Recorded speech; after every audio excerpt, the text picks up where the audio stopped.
warahmatullahi wabarakatuh. Halo teman-teman semua. Perkenalkan, nama saya Yayat Widianti dari Prodi Bisnis Digital. Pada kesempatan kali ini, saya akan menyampaikan presentasi mengenai kewirausahaan.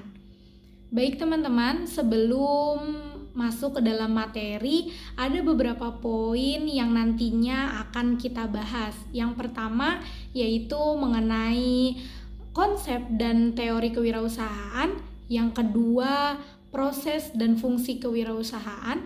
Yang ketiga, mengidentifikasi karakteristik kewirausahaan. Yang keempat, yaitu tentang penerapan model kewirausahaan dalam dunia bisnis. Yang kelima, mengapa dengan inovasi dan kreativitas kita bisa menciptakan peluang. Baik teman-teman, mari kita masuk ke dalam pembahasan materi mengenai materi dasar tentang kewirausahaan. Yang pertama ada apa itu kewirausahaan. Kewirausahaan itu adalah proses mengidentifikasi, menciptakan, dan juga mengeksploitasi peluang bisnis dengan cara yang kreatif dan inovatif. Karena dengan kekreatifan dan keinovatifan tersebut, seorang wirausahawan akan bisa membuka peluang bagi bisnisnya sendiri.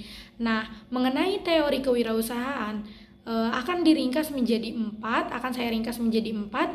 Yang pertama itu ada inovatif, yang kedua yaitu ada modal pengembangan manusia, yang ketiga ada perilaku, dan yang keempat ada sosiologis.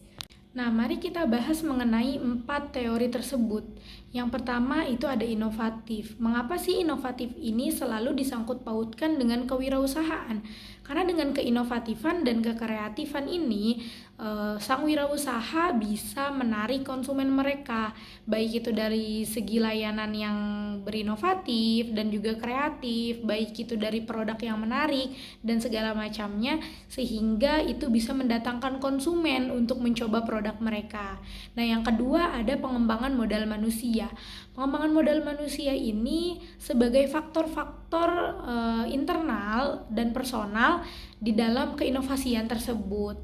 Yang ketiga itu ada perilaku. Nah, dengan perilaku ini kita bisa mengenal seorang wirausahawan.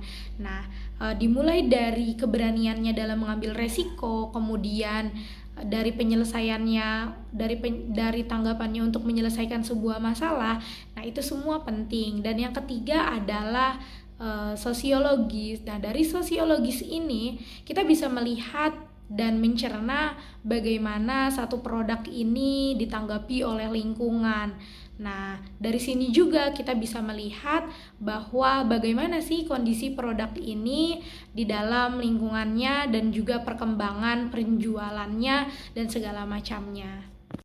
Nah, selain keempat teori tadi, ada pula beberapa fungsi kewirausahaan yang harus kita ketahui. Yang pertama, fungsi dan manfaat kewirausahaan itu yang pertama adalah menciptakan nilai. Nah, penciptaan nilai ini berhasil kita bangun ketika kita sudah bisa memperkenalkan satu produk kepada masyarakat, dan kemudian masyarakat bisa menilai tentang produk yang kita hasilkan, baik itu melalui nilai plus ataupun minus yang kita hasilkan. Nah, itu akan menimbulkan satu penilaian. Yang kedua, itu tentang menciptakan peluang. Nah, penciptaan peluang ini wirausahawan harus bisa mendeteksi peluang pasar agar bisa masuknya produk kita sehingga meningkatkan penjualan dan meningkatkan nilai konsumen tersebut. Yang kemudian yang ketiga ada penciptaan lapangan kerja. Seorang wirausahawan akan membangun bisnisnya sendiri, dan akhirnya dengan perkembangan bisnis yang mereka hasilkan itu bisa menambah lapangan pekerjaan, sehingga bisa pula untuk meminimalisir tingkat pengangguran di dalam suatu daerah tersebut atau bahkan satu negara tersebut. Kemudian pengembangan ekonomi. Nah, pengembangan ekonomi ini, wirausahawan berkontribusi pada pertumbuhan ekonomi dengan mendorong investasi atau bahkan inovasi dan juga pertumbuhan bisnis tersebut. Nah, ada pula yang kelima yaitu inovasi. Nah, seperti yang tadi di awal sudah saya bahas, kenapa sih inovasi ini selalu masuk ke dalam urutan kewirausahaan?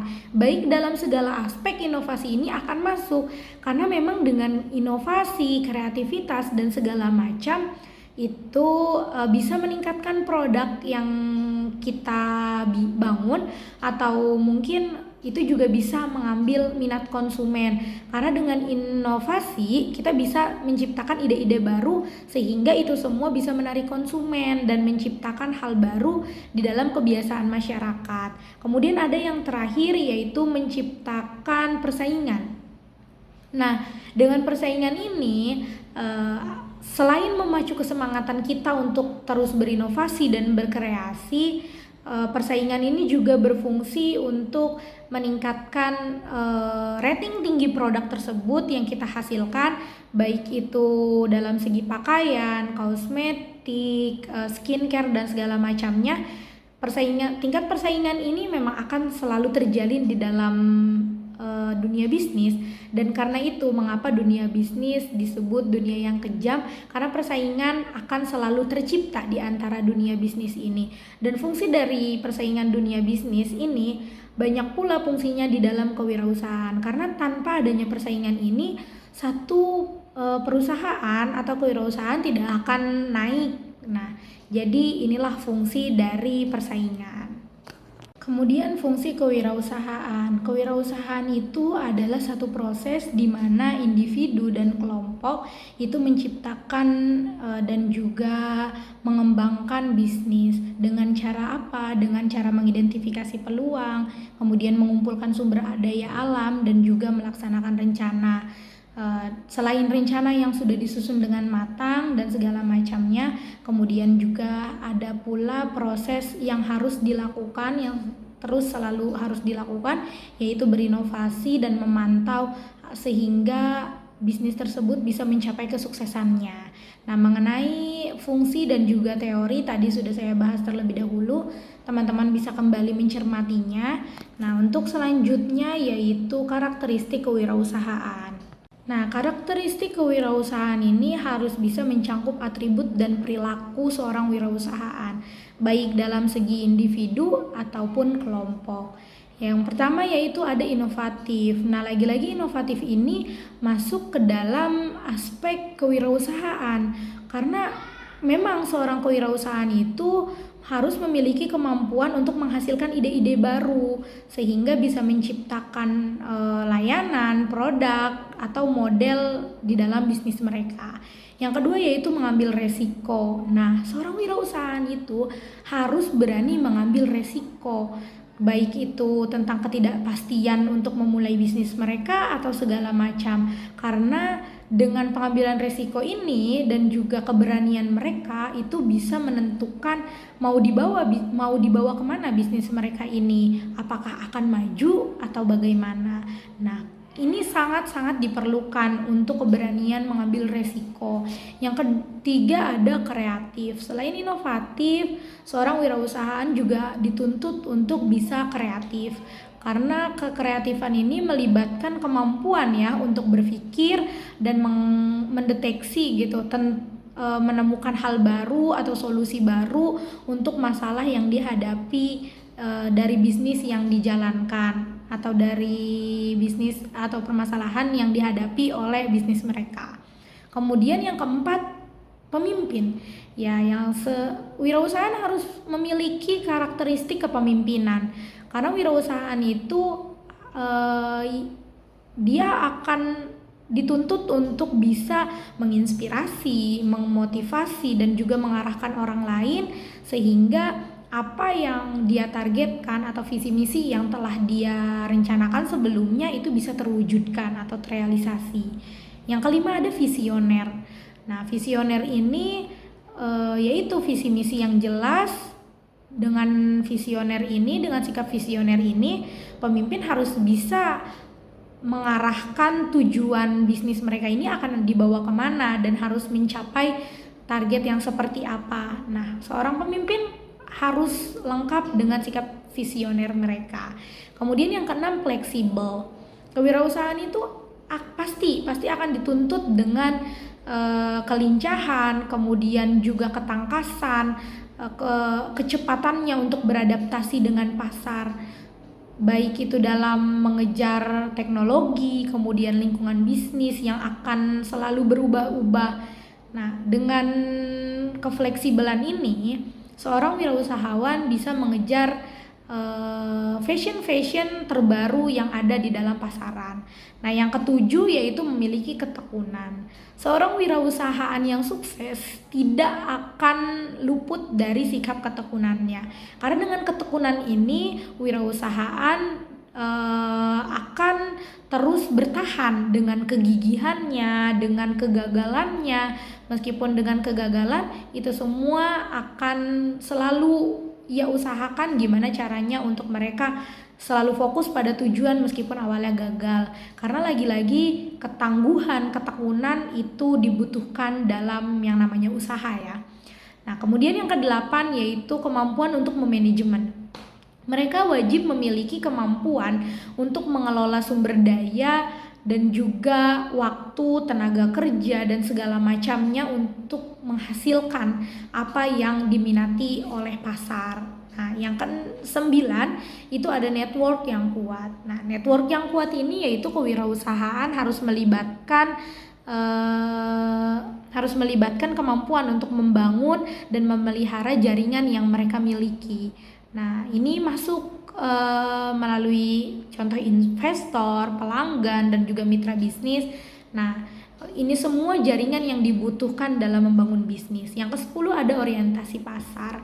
Wirausahawan harus memiliki kebutuhan dan harus memahami kebutuhan dan keinginan pasar sehingga nanti produk-produk mereka itu tidak ketinggalan dengan produk-produk yang lainnya. Dalam artian up to grade ini harus selalu bisa wirausahaan saingi gitu. Nah, itu. Kemudian yang terakhir ada tanggung jawab sosial. Nah, mereka harus memiliki kesadaran akan tanggung jawab agar baik itu dalam segi lingkungan dan juga sosial, agar berupaya bisa untuk membangun bisnis yang lebih berkembang, kemudian juga bisa berdampak positif kepada masyarakat. Sehingga dengan tanggung jawab sosial ini, dengan kesadaran sosial ini, mereka tidak hanya mementingkan diri mereka sebagai wirausaha, akan tetapi mereka juga mengutamakan kebutuhan masyarakat tentang produk yang mereka butuhi. Nah, mungkin karakteristik ini merupakan ciri-ciri yang umumnya harus dimiliki oleh seorang wirausahaan, karena setiap pemimpin atau kepemimpinan itu harus punya beberapa sikap-sikap yang baik untuk masyarakat ataupun bawahannya gitu. Nah, selanjutnya ada bagaimana sih cara penerapan kewirausahaan dalam dunia bisnis. Nah, penerapannya sebenarnya simpel saja, yaitu dengan memanfaatkan kekreativitasan dan keinovasian sehingga kita bisa memprediksi peluang untuk bisa masuk ke dalam dunia bisnis. Yang kemudian yang selanjutnya itu modal yang diperlukan. Yang pertama itu kita harus memiliki visi dan tujuan yang jelas. Rencananya bagaimana ke depannya, bisnisnya akan dibawa kemana, konsepnya bagaimana, pemasarannya seperti apa. Kemudian yang kedua ada kemampuan mengambil resiko. Itu balik lagi tadi mengenai sikap-sikap seorang wirausahaan, fleksibel dan adaptasi. Kemudian 4 harus memiliki jaringan kemitraan. Yang kelima orientasi pada pelanggannya harus bisa menyesuaikan. Yang keenam ada etika dan tanggung jawab sosial. Nah, selanjutnya juga ada dengan kreativitas dan keinovativan. Kenapa dengan kekreativitasan dan keinovasian itu kita bisa menciptakan peluang, atau bahkan mungkin dengan kekreativitasan dan keinovatifan kita bisa meningkatkan produk yang kita pasarkan. Karena gini, inovasi itu kan memungkinkan kita untuk menciptakan peluang di masa depan ya, mengembangkan ide-ide baru. Karena dengan keinovasian juga kita bisa menarik konsumen sehingga mereka tertarik dengan produk apa yang kita ciptakan. Contohnya Kayak seiring dengan berkembangnya zaman, keinovasian itu selalu ada. Berawal dari motor matic yang mungkin dulunya biasa-biasa saja seperti motor matic pada umumnya. Namun coba kita lihat sekarang, bahkan ada beberapa motor matic yang bisa memanfaatkan kembali fungsi-fungsinya, yaitu dengan menambahkan metode bisa mencharger. Nah, dengan itu ada inovasi tersendiri sehingga konsumen itu lebih tertarik untuk membeli produk yang baru, karena kita pun sebagai wirausahaan mengerti apa yang mereka butuhkan. Mungkin sometimes ketika di jalan HP mereka lowbat, nah mereka bisa mencharger itu tanpa harus pusing mau mencharger di mana gitu. Nah, mungkin selain itu juga inilah dengan keinovatifan ini juga kan kenapa satu produk bisa menaikkan harganya sehingga mahal ya, atau mungkin dengan keinovatifan dan kekreatifan ini kenapa memiliki makna yang tinggi baik dalam segi art ataupun keuangannya. Nah, yaitu karena wirausahaan telah memenuhi apa yang dibutuhkan konsumen. Nah, tinggal konsumen bagaimana caranya untuk memuaskan kewirausahaan juga. Nah, dengan begini keduanya akan saling menopang, di mana kewirausahaan yang semakin semangat untuk berinovasi, kemudian konsumen yang bisa mendapatkan dan kepuasan tentang produk yang sudah diciptakan oleh seorang wirausahaan. Nah, mungkin itu saja yang bisa saya sampaikan mengenai materi kali ini. Terima kasih semuanya sudah menyimak sampai akhir. Semoga di lain kesempatan kita bisa bertemu dengan materi yang lebih menarik dan juga dengan penjelasan saya yang mungkin lebih gampang bisa dipahami. Cukup sekian, saya Yayat Widianti dari Prodi Bisnis Digital. Saya pamit undur diri. Wassalamualaikum warahmatullahi wabarakatuh.